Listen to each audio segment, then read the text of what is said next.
You are listening to 17 Carat K-Pop.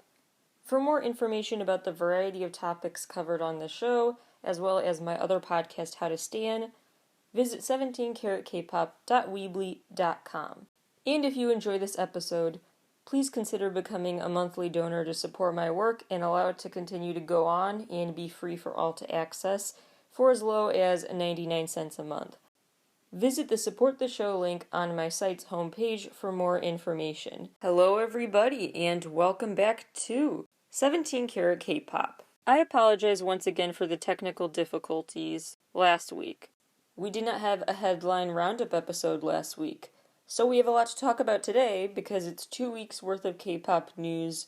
So let's dive right into category 1 of K-pop news, BTS's new single and music video for Butter. Before talking about the commercial success of this song, I want to share my reaction to it. First of all, it's a bop. Once again, a song of the summer. I really do think it is a great light and fun song for the summer. Just so easy and fun to dance to. Perfect for a summer party playlist. I actually might like it more than Dynamite. They went more in the direction of synth pop this time and added that bass line that made everybody think of Queen. It was just a really well-produced song. Another thing I want to point out is, I don't know if this was an intentional decision, but it's really interesting how they sing about smooth like butter, like a criminal undercover, and they pose with those numbers in front of the jail lineup wall, and that whole scene mixed with the fact they're talking about smooth like butter, I don't know, it made me think of smooth criminal. Maybe they meant to make that Michael Jackson connection in their work. Maybe I'm just speculating, but it's an interesting thing to bring to mind, especially because they did that Michael Jackson kick dance move in Dynamite, so it would make sense. As for my theories, I totally get that with some artists, like BTS, we should never just assume any decision was random. Could be an Easter egg, could be either a hint, a nod to what they did previously, or a preview of what to expect from future releases from them. And whenever those kinds of artists say, don't read too much into this one is just a light and fun release without any hidden meaning that you need to find as a detective here. I totally get the instinct to be like, yeah, sure, right, don't read into this, for those certain artists that are so intentional and clever. But I honestly think we should actually take Namjoon at his word this time. I know, call me naive if you want, but I really do think he means it when he keeps saying this is just a fun song for summer that we didn't try to make deeper meaning out of, just something to boost people's spirits and dance to. Especially in the music video and in the teaser posters, we're looking for details now I just think are not there. Call me naive if you want, and I know I could be totally wrong, but I honestly believe him. And then of course you could also say, me doth think he protests too much because he's been saying that again and again and again and again. But I honestly think here that the reverse psychology is just going too far. I really think he means it.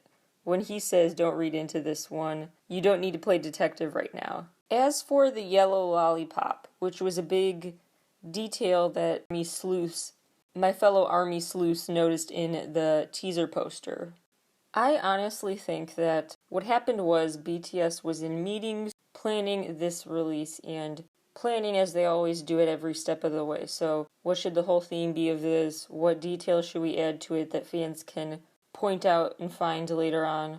And I think during one of those meetings they just decided, let's go super simple and not make them read too much into it and just let them have some fun this summer. But hey, why don't we throw in a symbol for old time's sake, just to throw fans a bone a little. They have great faith in us to catch this stuff. So I think they realized ARMY's going to find meaning in anything anyway, let's just go with an easy symbol.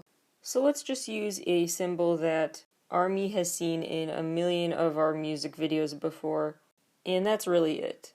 The one area here where I do think they took extra time to consider how they could hide meaning in the video is with the numbers they put on those signs they held up during the police lineup scene.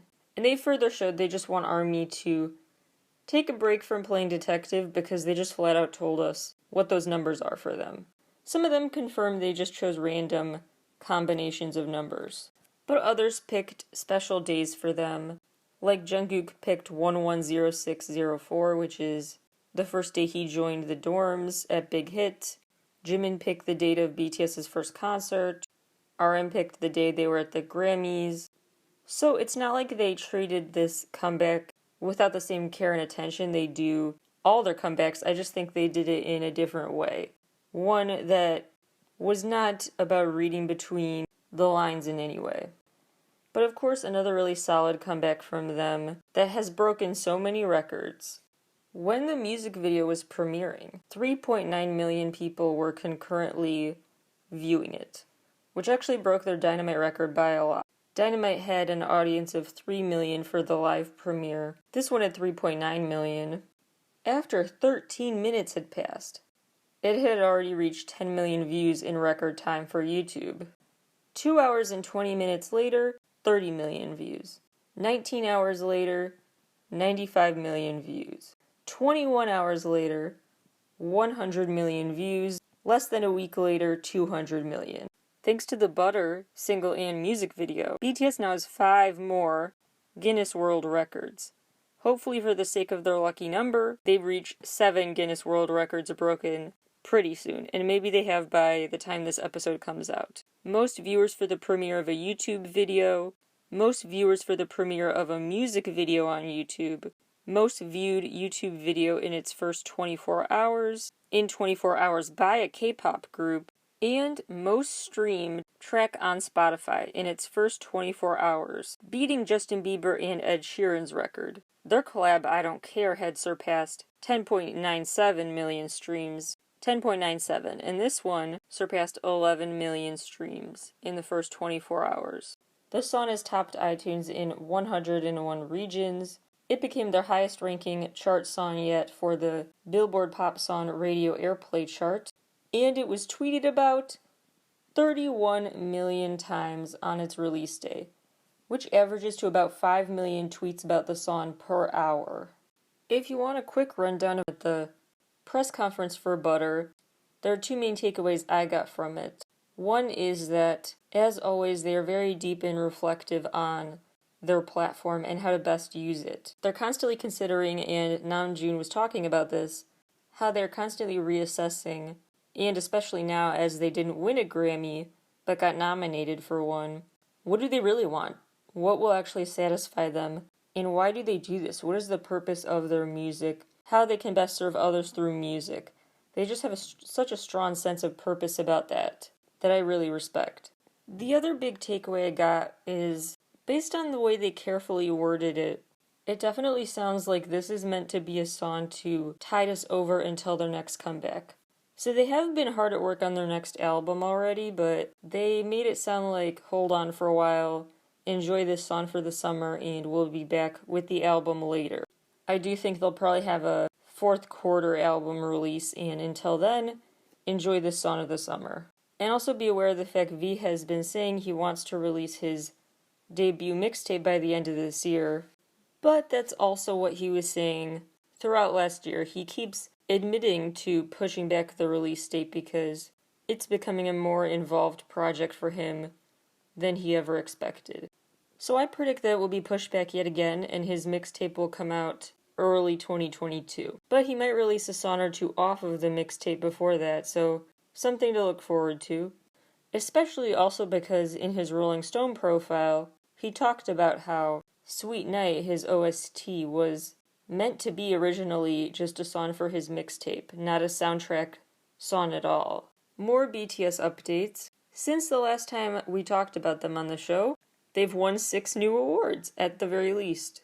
2 iHeartRadio Music Awards for Best Fan Army and Best Music Video, and 4 Billboard Music Awards for all 4 categories they were nominated in: Song Sales, Selling Song, Duo and Group, and Top Social Artist. That last one they won for the 5th year in a row. Again, their lucky number is 7. Let's push for at least 2 more years of them winning that one. They've also performed Butter on Colbert Show, which also that episode featured a fun segment about fun Korean hand gestures. That's very cute. They performed on Good Morning America. They released the muster calendar for their 8-year anniversary special. The muster is a special month. The festa and the muster are a special time for ARMY every June around their debut date. And this year's theme for the online muster will be Sowuzu, aka Microcosmos. Remember last time it was Magic Shop. They usually theme it around a certain song. Sunday, June 13th, 6:30 p.m. Korean time, which is 4:30 a.m. Chicago time, Central Time Zone. They also will have a world tour version of their concert, as they call it, the next night, June 14th at the same time, which will include non-Korean songs in their catalog, presumably meaning English and Japanese releases. They also made their cameo on the Friends reunion special. That was a really sweet moment for Namjoon and an interesting one in general to realize how wide-reaching the impact of that show is globally, because Namjoon is not the only one. Friends is super popular in other countries to help learn English, and it actually makes a lot of sense if you think about it and isn't so odd, because the best way to learn a language is honestly probably through consuming media in that language, like movies and TV shows, because it's both a way to visually and auditorily learn with subtitles, so that's double the type of learning you're trying out, plus it's how people actually talk and interact with each other. If you think about how you study a language in a classroom setting or via textbook, you're taught the very, very formal technical way of saying some stuff, and you're taught some words and phrases that just simply aren't used as often as slang versions or other topics entirely. So the most beneficial way to learn about relationships might be through a show called Friends, about friends. Friends actually also has a huge fan base in China, but BTS got censored out of the special there because some artists that were perceived by Chinese media to be critical of them at some point, but when it comes to good consequences, the broadcaster, who I shall not name to give him further publicity, who said some horribly racist and offensive things about BTS, had his show ended. After 3 months since those comments caused a rightful uproar, his show has come to an end. The network insists it is not because of this uproar that his show ended. And, interesting twist, he still works for this company.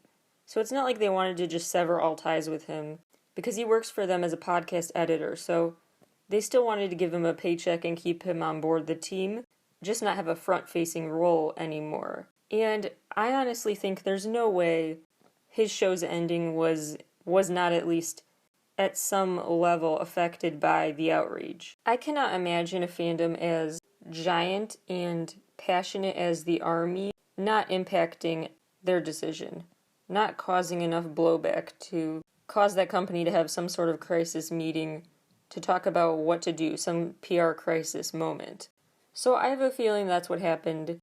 I don't think it would have been a ratings thing, because at the end of the day, sometimes all press is good press, unfortunately, and when you call something out, you do draw attention to it. Sometimes you have to call it out, but then you draw attention to it. It is what it is, and so I don't think ratings slumping, attention waning on this network was a cause of the show's end. I do think that to some degree in meetings and discussions about this PR crisis, they were impacted by the cause of said PR crisis. In more programming news, CL is set to be a judge on Super Band 2, which premieres June 21st. This is a reality show where you audition as individuals, but then you are put into groups who compete against each other. And there are no genre restrictions on who tries out, making for an interesting variety of performers, making this judging role perfect for CL, who has dabbled in everything from rap to EDM to straight down the middle pop, and lots more, so really excited to see her in that role. In more TV news, yet another Masked Singer remake is coming to yet another country, because now Amazon Prime Video is bringing you The Masked Singer Japan. This is very interesting timing for this announcement, and currently the polls sit at about 80% of Japanese citizens want the Olympics this summer to be canceled. They don't think it's worth the COVID risk to host the Olympics. It's actually sometimes not as exciting for the host city as you would imagine. Obviously, these events are at very different scales, but it's just really interesting timing, very, very generally speaking. that a globally loved source of entertainment that would cause a worldwide audience to fixate on Japan, that would bring all eyes around the world to Japan, may no longer be an option. So now a different form of globally beloved mass appeal generating entertainment will bring all eyes to Japan instead. Again, super different scale events, but I just think it's an interesting time for Japanese soft power in the entertainment industry to keep all eyes on Japan. Just something I was thinking about when I heard this Amazon Prime news. Moving on to the next big story, June's Digital K-Con, aka K-Contact for You, has finalized a bunch of details. The event this year will be the 19th to the 27th of this month, and the full lineup includes Wiki Mickey, SF9, B2B, Icon, Golden Child, Stray Kids, ITZY, Astro, Ha Sun Woon, JO1, Pentagon, Very Very, Weekly, 17, Luna, Ace, Everglow, From Miss 9, Oh My Girl, CN Blue, P1 Harmony, The Boys, and TO1. It's quite a stacked lineup. I honestly was so pleasantly surprised to see 17's names on the list. So don't forget the due date is June 9th if you want to submit an application to become a live audience member. And winners for the live audience events will be announced June 15th. The fee differs depending on you're watching via iOS or Android. So for a basic ticket to watch the whole week of programming, it costs $25 iOS. Only $20 if you have an Android. For a K-Contact Plus package, it's $30 for iOS users, $25 for Android users, and if you want the K-Contact Premium package, which includes even more behind-the-scenes footage, fan cam packages, etc., it costs $45 iOS, $35 for Android users. Moving on to some more 17 news. Mingyu and Wanwoo released their beautiful collaboration with Lee Hai called Bittersweet, which, wink wink, I will have more thoughts on in a Best of May episode coming your way very soon. Bittersweet, as of recording time, top 10 regions so far around the world on iTunes. 17's most iconic choreography-based video, Don't Wanna Cry, surpassed 200 million views. 17 also, for their 6th-year anniversary special, decided to cheer up fans with an All My Love acoustic performance. They also released behind the scenes of their Rolling Stone In My Room performance filming, and they also performed Don't Wanna Cry at the CSU Night for Change event.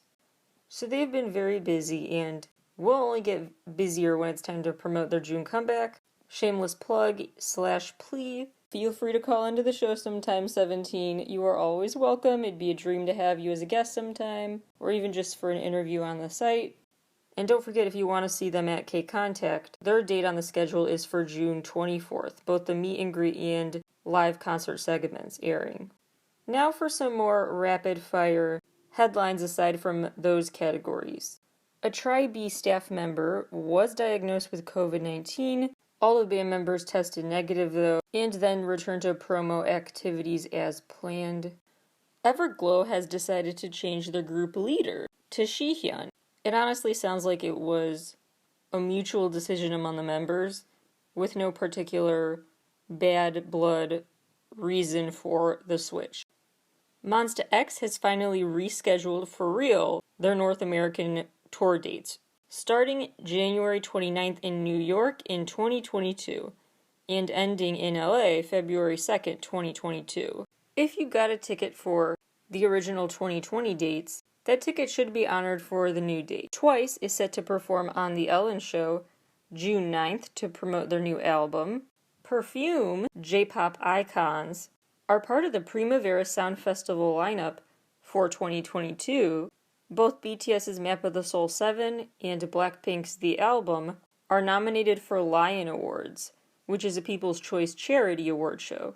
There is a new adorable social media friendship. This time it's Ryan Reynolds and Stray Kids. Long story short, after a back and forth of compliments, they sent each other autographed bottles, and Ryan Reynolds officially confirmed Bang Chan is his favorite Aussie ever. Hugh Jackman, as of recording time, has not been reached for comment. Neither has Felix from Stray Kids, but I'm assuming he's also a favorite Aussie. My favorite thing about this is not just that two of my faves are interacting, which I always love to see. This is not Ryan Reynolds' first time proving he's a K-pop stan. He was on Masked Singer Korea during a Winners episode, and it was so iconic. He was the unicorn. Truly my favorite episode of the show ever. He tweeted about starting a new life with EXO and moving away from his family for it. Lots of tweets that are jokes, unless he wants you to think unless. A lot of artists have gotten solo Instagram accounts now, from G-Idol Soyeon to a bunch of former IZ*ONE members. Mingchan from Very Very is back from an 8-month hiatus. Meanwhile, Jury from Rocket Punch is going on hiatus now, citing health issues. Blackpink's concert from earlier this year is now going to be available to buy on a DVD. Available for pre-order now and officially out June 18th. Speaking of YG Entertainment, they have opened up a new fan zone called The Same. SAMEE. And the theme is basically their artists' alter egos, who they view as the fans. Read into that as you will.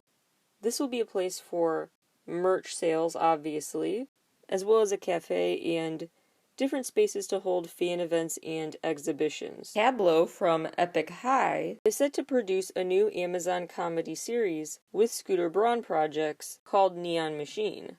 We'll keep tabs on that story for sure and keep you posted. Everglow is set to have their first headlining solo concert. July 25th, it's a virtual show 3 p.m. Korean Standard Time, which is 1 a.m. Central Time Zone. Tickets available via Interpark's website. The Joy Ruckus Club is hosting what they call the K-Pop Superfest. It's a live stream event June 19th starting at 6 p.m. Pacific Time. The lineup includes AB6, Ailey, Alexa, Blue, Momoland, Rain, and many more. Visit sessionslive.com/Joy Ruckus Club. The J-Rock group Bandmade is a part of the Splendor XR 2021 virtual festival lineup. That will be Sunday, July 25th. It'll also be Saturday the 24th, but Bandmade performs on the 25th. For more information, visit Splendor, SPLENDOURXR.com. The 27th Dream concert is also a virtual event this year. On June 26th, Eric Nam is set to go back to his home of Georgia for the Atlanta Music Midtown Festival, September 18th and 19th. G-Friends Unha has started her own SoundCloud account with the release of an IU cover. Hanbin from the show Island has decided to leave B-Lift Lab and instead join Everglow's company, which also manages C-pop artists as well, so that's an interesting place to promote himself. BTS is officially the fastest group since 1970, when the Jackson 5 did this. The fastest group to get 4 #1 songs on the Billboard Hot 100 chart. Meanwhile, RM from BTS as a soloist has reached a cumulative 500 million streams on Spotify. B.I.'s new album, Waterfall, has topped iTunes in 20 countries, and its title track has topped iTunes in 17 countries. Taeyeon and Yoo Yeonjin's collaboration for Cure has surpassed 3 million views, reaching 25 million views, ENHYPEN's Drunk Dazed, reaching 30 million views, NCT 127's Gimme Gimme, reaching 50 million, Super M's Tiger Inside, and aespa's Next Level, which truly is next level success-wise, because it reached 50 million in just 3 days.